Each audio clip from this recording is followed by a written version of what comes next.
2024 will be the year for gold and silver, and now 3 states that have proposed gold and silver sound money legislation, the latest of which is now just breaking New Hampshire. Let's explore.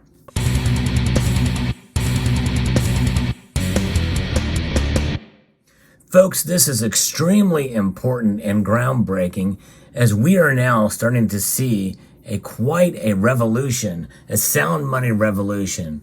I did a video last year talking about this, and well, actually it's still this year, but 2023, earlier in the year, a lot of states have been putting up legislation for sound money solutions, and most of them have actually passed the state legislatures. Well, now the latest is in Concord, New Hampshire. I'm going to be reporting from an article here from the 10th Amendment Center, which has been on the forefront of a lot of these legislative initiatives here for sound money now. This is amazing.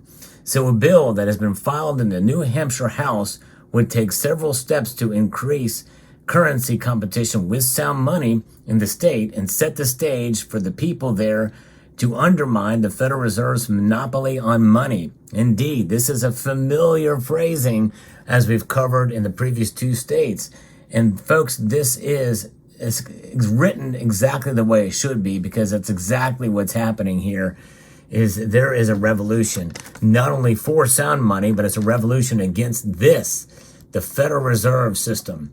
And that's really the best way. The state is the best way. States' rights and state initiatives are profound. And I think we're starting to see this here with the sound money. And I think this is great. If you live in New Hampshire, you should contact your state legislators, just as you should in Florida, as well as in Oklahoma, which is the other 2 that I've covered. Now, part of what I do in this channel, or a lot of what I do, is try to bring you the latest information in the world of precious metals. So if you find this content valuable and you like what I do here, I hope you will consider subscribing to the channel and pressing that like button down below. Representative Keith Amon and 5 co-sponsors filed House Bill 1674 on the 15th of December. The legislation would make gold and silver in both physical and electronic form legal tender in the state and establish a state bullion depository along with bullion-backed electronic currency. Folks, this is groundbreaking. This is amazing to see. Every state that does this just empowers the entire union of the United States because they're doing it, and they are sending a strong message by doing this, because we cannot go the way we are. Many of these states understand this. So they're just going to bypass the Fed all together here. Now, the state bullion depository and a bullion-backed electronic currency. So that means that all the electronic currency, which would come in the form of a card, will be essentially redeemable and backed by gold and silver. And that's what you want. You want to have yourself a very profound and stable currency. And gold and silver are indeed that, according to Article 1, Section 10 of the Constitution.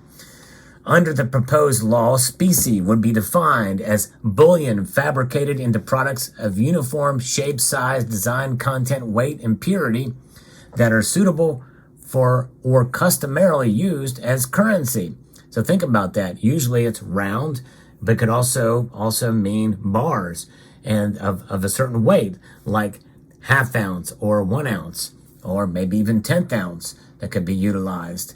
So it's pretty amazing. So that would be used as currency, as a medium of exchange, or as a medium for purchase, sale, storage, transfer, or delivery of precious metals in retail or wholesale transactions.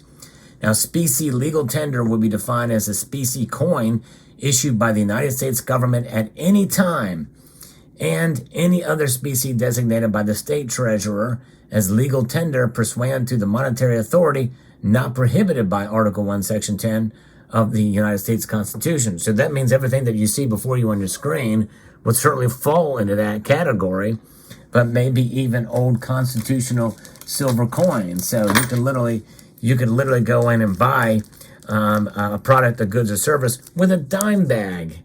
That's right, a bag full of dimes, right? There you go.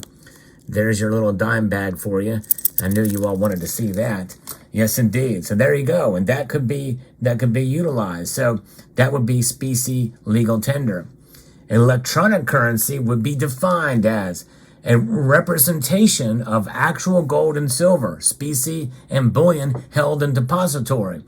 Now, I'm not sure that I necessarily like that language, because to me it should be a direct tied to, completely backed by a digital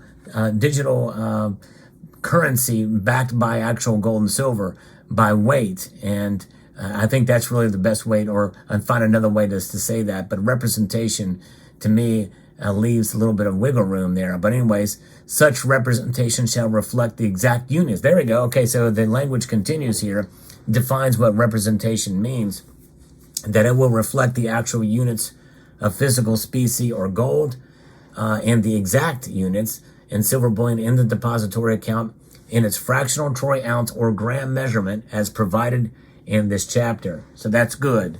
They tighten it up. It's going to be fully backed by the gold and silver on hand. That's great. HB 1674 would make special legal tender and electronic currency legal tender in New Hampshire. As legal tender, gold and silver would be recognized to pay private debts, taxes, and fees levied by the state of New Hampshire or any local subdivisions thereof. Boom, that's powerful language, folks. Exactly what is needed. And by the way, that same language we've seen in other states, and I think Missouri, the language there was kind of spearheaded this and got this thing going. By allowing the state treasurer to designate additional specie to be used as legal tender, New Hampshire could free its citizens from potential supply constraints imposed by the use of only United States minted gold and silver coins.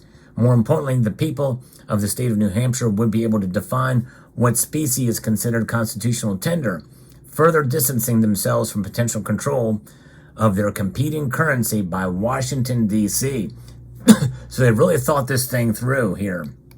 Now let's talk a little bit about the tax reforms. It specifically excludes gold and silver bullion from taxation, as it should. Bullion shall not be characterized as personal property for taxation or regulatory purposes.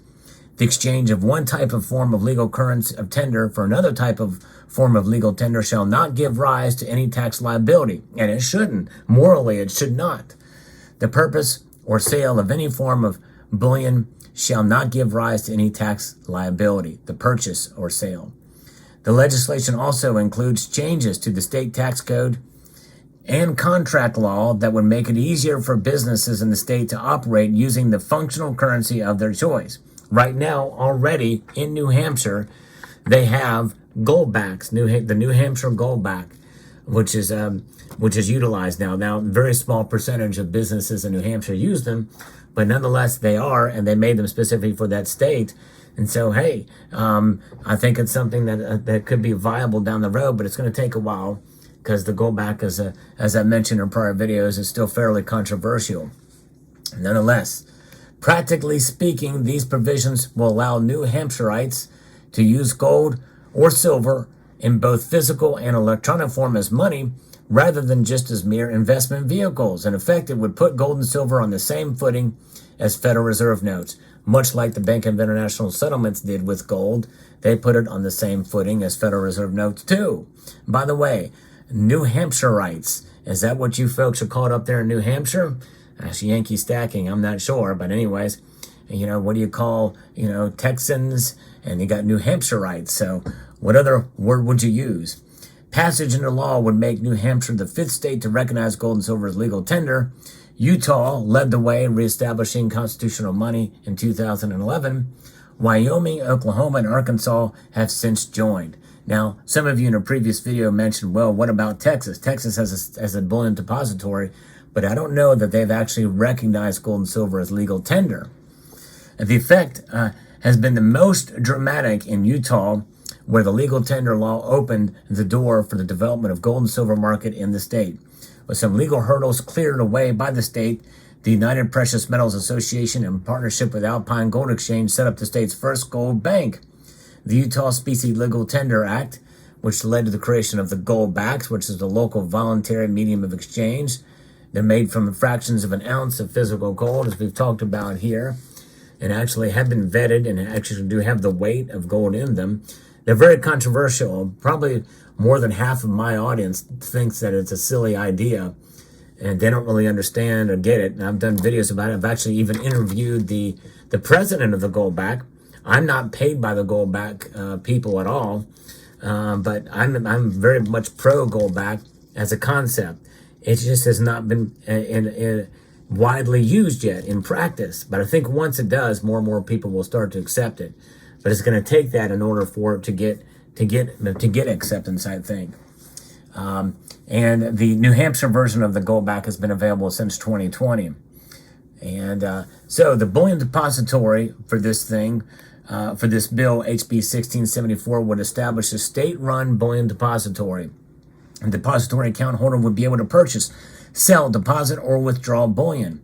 It would include electronic systems for the purchase and sale of a bullion for depository account holders who cannot or choose not to travel to the physical location.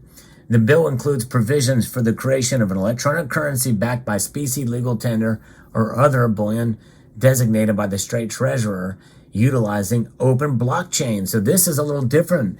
You know, we've seen some of the others. They will actually use blockchain for this. But again, bullion is at the center of this. Blockchain is just a technology to track it. It would open the door for people to use precious metals stored in depository for everyday transactions.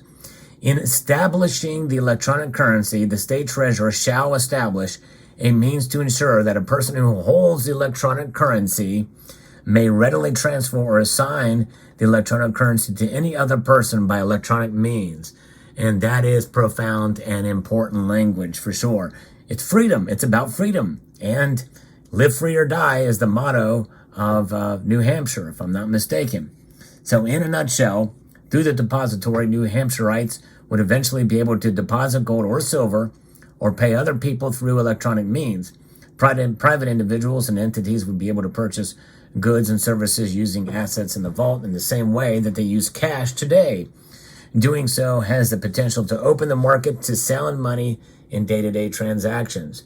The bill is based off of a similar law that passed in Texas in 2015 about the depository that opened up there. And they opened up their first deposits in 2018. But I don't think their bill had the part in it about making gold and silver money. But making it available for regular daily transactions is, by the general public, a depository has a potential for a wide-reaching effect. Professor William Green is an expert on constitutional tender and said at the paper for the Mises Institute that when people in multiple states actually start using gold and silver instead of Federal Reserve notes, it would nullify the Federal Reserve and end the federal government's monopoly on money, which is a profound concept. I've mentioned that in a video that I did very recently about what's going on in Oklahoma, what's being proposed there. I think this is revolutionary, folks, and to see all these states at the very beginning of the year issue these bills or introduce them into Congress or into their legislatures is great. And by the way, HB 1674 will be officially introduced when the New Hampshire legislature convenes on the 3rd of January. And then it will be referred to the House of Commerce and Consumer Affairs Committee, where it must receive a hearing and a vote before moving forward in the legislative process. An ought-to-pass recommendation would greatly increase the bill's chance of passage in the full House. Now, I didn't mention this in the prior videos, but if you live in New Hampshire, contact your local representatives and senators and let them know that you support this. And I would say the same thing if you live in Oklahoma and Florida. Both those states are also going to be introducing legislation at the beginning part of next year.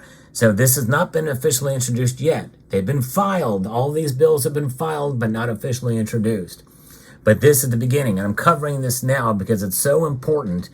And I think that if you live in those states, and even if you don't live in those states, contact your representatives too and let them know that you want the same type of thing in your state. So I hope you found this video informative, insightful, and educational. I want to extend a multitude of gratitude to you all for taking the time to watch and to encourage you to please rate, share, comment, and subscribe.